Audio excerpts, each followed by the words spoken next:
ദൈവ തിരുനാമം വാഴ്ത്തപ്പെടുമാറാകട്ടെ. ഇന്നത്തെ നമ്മുടെ തിരുവചന വായനാ ഭാഗം ന്യായാധിപന്മാരുടെ പുസ്തകം 3 മുതൽ 5 വരെയുള്ള അധ്യായങ്ങളാണ്. ഈ അധ്യായങ്ങൾ ന്യായാധിപന്മാരുടെ പുസ്തകത്തിലുടനീളം ആവർത്തിച്ച് കാണുന്ന ആത്മീയ ചക്രത്തെ നമുക്ക് പരിചയപ്പെടുത്തുന്നു. അതായത് ഇസ്രായേൽ പാപം ചെയ്യുന്നു, ദൈവം അവരെ ശത്രുക്കളുടെ പീഡനത്തിന് ഏൽപ്പിക്കുന്നു, അവർ ദൈവത്തോട് നിലവിളിക്കുന്നു, ദൈവം ഒരു വിടുവിപ്പുകാരനെ എഴുന്നേൽപ്പിക്കുന്നു, കുറേ കാലം സമാധാനമുണ്ടാകുന്നു, പിന്നെ ആ ചക്രം വീണ്ടും ആവർത്തിക്കുന്നു.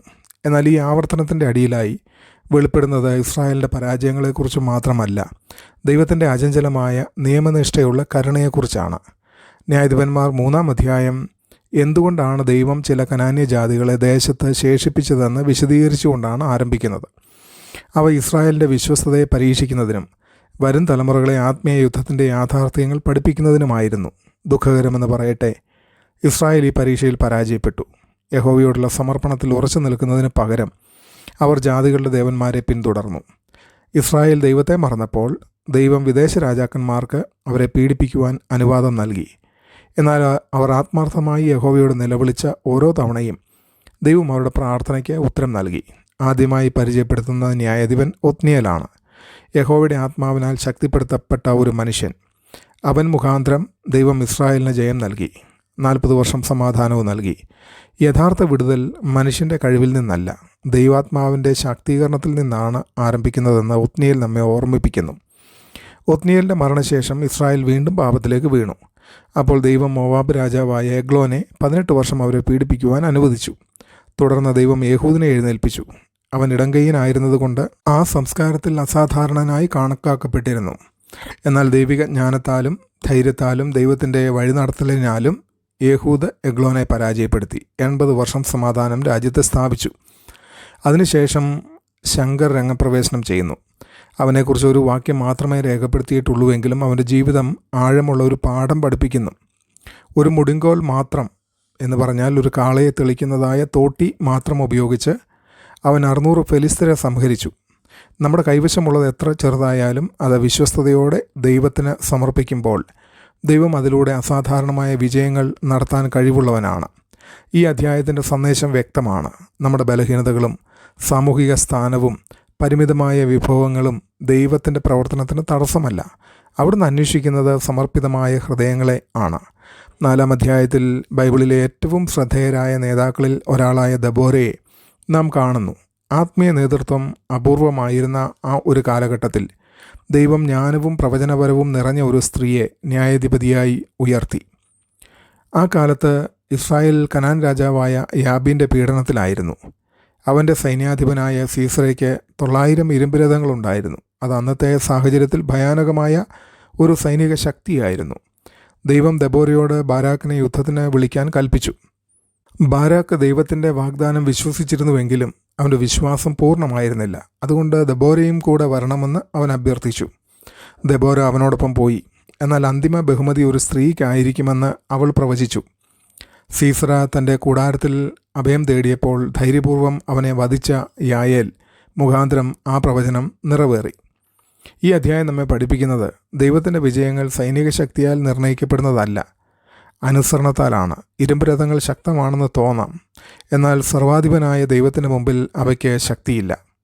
5-ാം അധ്യായത്തിൽ തിരുവെഴുത്തിലെ ഏറ്റവും പുരാതനമായ കവിതാഗാനങ്ങളിൽ ഒന്നായ ദബോരയുടെ ഗാനം രേഖപ്പെടുത്തിയിരിക്കുന്നു. ഇതൊരു യുദ്ധവിജയത്തിൻ്റെ ആഘോഷം മാത്രമല്ല, ചരിത്രത്തിന്മേൽ ദൈവത്തിൻ്റെ പരമാധികാരം പ്രഖ്യാപിക്കുന്ന ഒരു സ്തുതിഗീതമാണ്. നേതാക്കൾ മനസ്സോടെ നേതൃത്വം നൽകിയതിനും ജനങ്ങൾ സ്വമേധയാ ദൈവവിളിക്ക് പ്രതികരിച്ചതിനും ദബോര ദൈവത്തെ സ്തുതിക്കുന്നു.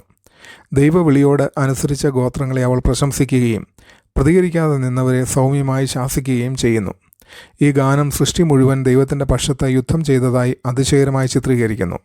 നക്ഷത്രങ്ങളും കീശോൻ നദിയുടെ പ്രളയജലവും പോലും ദൈവത്തിൻ്റെ വിജയത്തിനുള്ള ഉപകരണങ്ങളായി മാറുന്നു. സൃഷ്ടി മുഴുവൻ തൻ്റെ സൃഷ്ടാവിനോട് അനുസരിക്കുന്നു.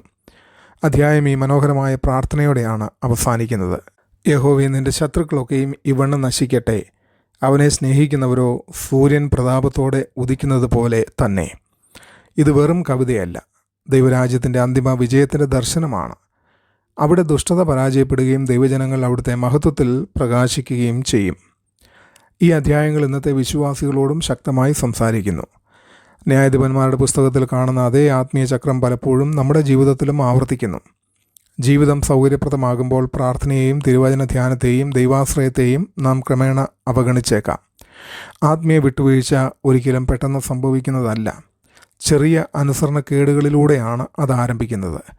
എന്നാൽ ദൈവകൃപ എല്ലായ്പ്പോഴും നമ്മെ മാനസാന്തരത്തിലൂടെ തിരികെ വിളിക്കുന്നു. രണ്ടാമതായി, ദൈവം സാധാരണക്കാരെ ഉപയോഗിക്കുന്നതിൽ ആനന്ദിക്കുന്നു. ഒത്നിയേൽ, യേഹൂദ്, ശങ്കർ, ദെബോര, ബാരാഖ്, യായേൽ ഇവർ ഓരോരുത്തരും വ്യത്യസ്തരായിരുന്നു. എങ്കിലും എല്ലാവരും ദൈവത്തിൻ്റെ കയ്യിലെ ശക്തമായ ഉപകരണങ്ങളായി മാറി. ദൈവം അന്വേഷിക്കുന്നത് പരിപൂർണരായ മനുഷ്യരെയല്ല, പൂർണ്ണമായി സമർപ്പിക്കപ്പെട്ട മനുഷ്യരെയാണ്. മൂന്നാമതായി, ആത്മീയ പോരാട്ടങ്ങളിൽ വിജയം മനുഷ്യശക്തിയിലൂടെയല്ല, ദൈവത്തോടുള്ള അനുസരണത്തിലൂടെയാണ് ലഭിക്കുന്നത്. ഇന്ന് വിശ്വാസികൾ പരീക്ഷകൾ, നിരുത്സാഹം, ഭയം, അഹങ്കാരം, ആത്മീയ അന്ധകാരം എന്നിവയ്ക്കെതിരെയാണ് പോരാടുന്നത്. ഇസ്രായേലിനെ പോലെ നമ്മുടെ വിജയവും ദൈവവചനത്തിൽ വിശ്വസിക്കുകയും പരിശുദ്ധാത്മാവിനെ ആശ്രയിക്കുകയും ചെയ്യുന്നതിലൂടെയാണ്. അവസാനമായി, ദബോരയുടെ ഗാനം വിജയം ലഭിച്ച ശേഷം ദൈവത്തെ സ്തുതിക്കേണ്ടുന്നതിൻ്റെ പ്രാധാന്യം നമ്മെ ഓർമ്മിപ്പിക്കുന്നു. യുദ്ധത്തിന് മുമ്പ് പലരും ആത്മാർത്ഥമായി പ്രാർത്ഥിക്കും, എന്നാൽ വിടുതൽ ലഭിച്ച ശേഷം ദൈവത്തെ സ്തുതിക്കാൻ മറക്കും. നന്ദിയുള്ള ഹൃദയം വിനയത്തെ കാത്ത് സൂക്ഷിക്കുകയും വരാനിരിക്കുന്ന പോരാട്ടങ്ങൾക്കായി നമ്മുടെ വിശ്വാസത്തെ ശക്തിപ്പെടുത്തുകയും ചെയ്യുന്നു. എൻ്റെ ജീവിതത്തിൽ ദൈവത്തോടുള്ള പൂർണ്ണ സമർപ്പണത്തെ നിശബ്ദമായി മാറ്റി സ്ഥാപിച്ച ആത്മീയ വിട്ടുവീഴ്ചയുടെ മേഖലകൾ ഉണ്ടോ? ഞാൻ സാധാരണക്കാരനോ ബലഹീനനോ ആരാലും ശ്രദ്ധിക്കപ്പെടാത്തവനോ ആണെന്ന് തോന്നിയാലും ദൈവം എന്നെ ഉപയോഗിക്കാൻ ഞാൻ പൂർണ്ണമായി സമർപ്പിച്ചിട്ടുണ്ടോ? ഈ ചിന്തകൾ നമ്മെ ഭരിക്കട്ടെ. ദൈവം നമ്മെ എല്ലാവരെയും അനുഗ്രഹിക്കുമാറാകട്ടെ. ആമേൻ.